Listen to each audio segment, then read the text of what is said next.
cold-blooded, and went on to say that without Tom Brady, Belichick is, quote, just another coach. So, Shannon, how much truth is in this? Skip, why is everybody shocked that Coach Belichick cut Cam Newton? The man cut a guy the night before the Super Bowl with his family already in town. And the guy that he activated never played in the game. He cut Lawyer Malloy on a Tuesday, 4 days before the start of the season. Mm-hmm. Trading Richard Seymour, releasing Willie McGinnis. I mean, why are we surprised by this? Coach, he's callous, he's cold-blooded, he does whatever he believes, and it only matters what he believes, Skip, because Mr. Kraft is giving him total control. It only matters what he believes as far as the team. I believe I'm doing it in the best interest of the team. No matter how callous and cold-hearted it may be, This is what I'm going to do. So when I step back from it, I'm surprised that Cam wasn't the starter. But once you look at his history, look at Coach Belichick's history since he's been there. He'll get you up out of there. He ain't got no look. Did you see how the way the man treated Tom Brady? He treated Tom Brady like that. So what the hell you think he give a less than a you-know-what about Cam? Mm-hmm. So I'm not surprised by that. No. Now, I'm gonna give Asante Samuel a little pushback on this. All coaches, what was Coach Walsh before Joe Montana? Chuck Noll before Terry Bradshaw. If you win multiple championships, more times than not, unless you, Joe Gibbs, unless you're Bill Parcells, you normally have Hall of Fame quarterbacks. I think those are the only two guys, Skip, that won Super Bowls, multiples, without being a Hall of Fame quarterbacks. Mm-hmm. Was Parcells and Joe Gibbs. Joe Gibbs won 3 with 3 different quarterbacks, and Parcells won 2 with 2 different quarterbacks. Yep. But everybody else that won multiple, Skip, look at their quarterbacks. And the all-time winningest coach is Coach Landry. He went from Johnny Unitas to Bob Greasy to Dan Marino. Well, damn, you would say you 3 first. Don Shula. Don Shula, yeah. Right. You would think, Skip, he gonna win a bunch of games, right? Yep. Look at Coach Lombardi, who his quarterback was all those years. Bart Starr. So this notion that he would be an ordinary, it's Skip, we'll never know. Because do we believe Tom Brady would have still been the Tom Brady if he had not had Coach Belichick in the beginning? I think they go hand in hand. But we've gotten so accustomed to it's got to be one or the other. Yep. Either Coach Belichick or it's Tom Brady. And I'm not so sure, Skip, they would have thrived had it not been for the other one.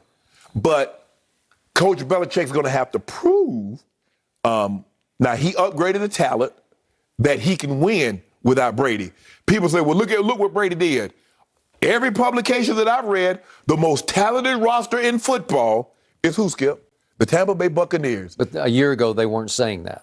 But Skip, so it's hard. So in other words, Tom made them more talented. Yeah, okay, you add the quarterback, but Chris Godwin was still there. He was a Pro Bowl. Pro Football Focus graded Chris Godwin the year Tom Brady got there, the best receiver in football. Yeah. Mike Evans, 7 straight 1,000-yard receivers season. 7 and 9.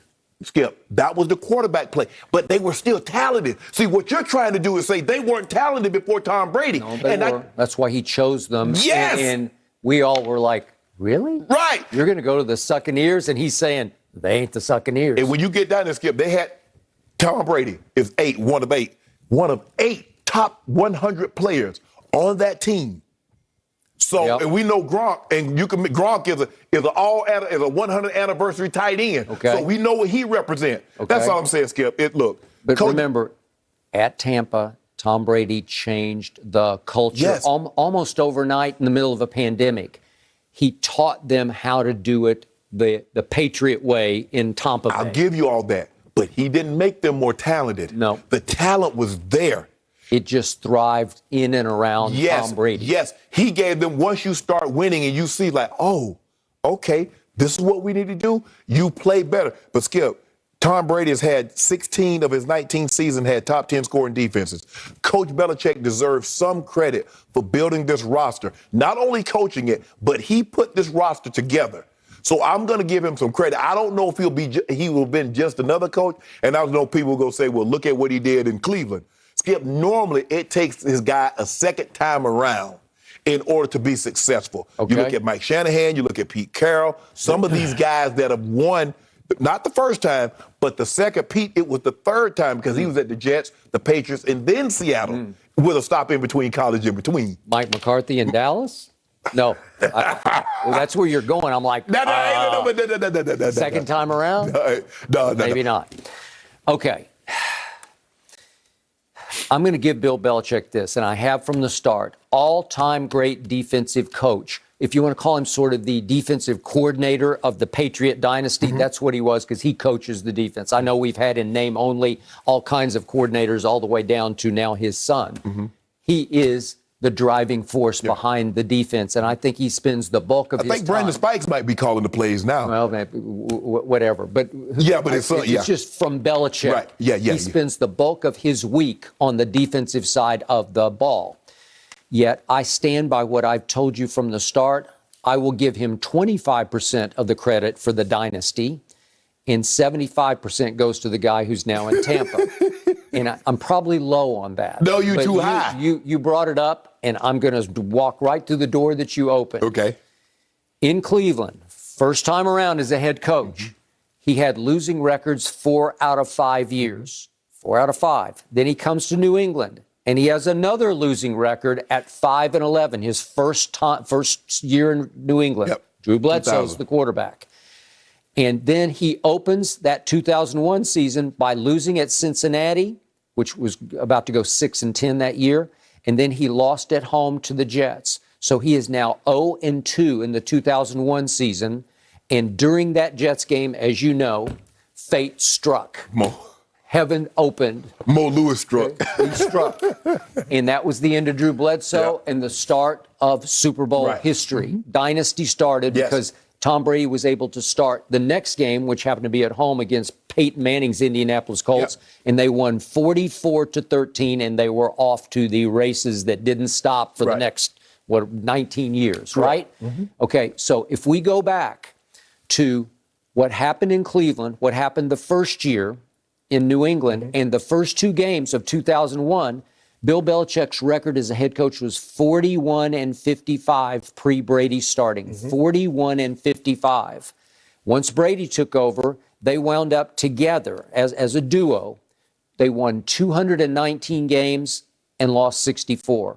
219-64. Pre-Brady, 41-55. Something happened, and the biggest difference was Tom Brady.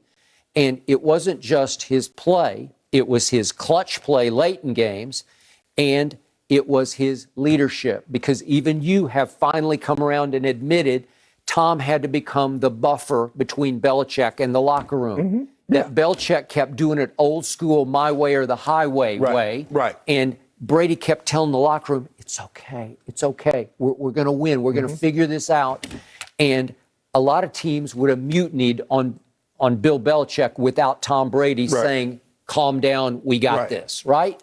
And he did it year after year after year. And Belichick got away with being the scoundrel that he could be, the cold-blooded tyrant. You can do that as long as you're winning. Okay. The reason why none of his proteges, his haven't had success, because they tried to. Once Coach Belichick won, then everything else will fall into place. You can coach Tom Brady like you coach everyone else because you won. You can say things, you can do things, Skip, because you won. But what Coach Belichick saw when he's the defensive coordinator of the New York Jets, they didn't have a Joe Montana. They didn't have a Dan Marino. They didn't have a John Elway.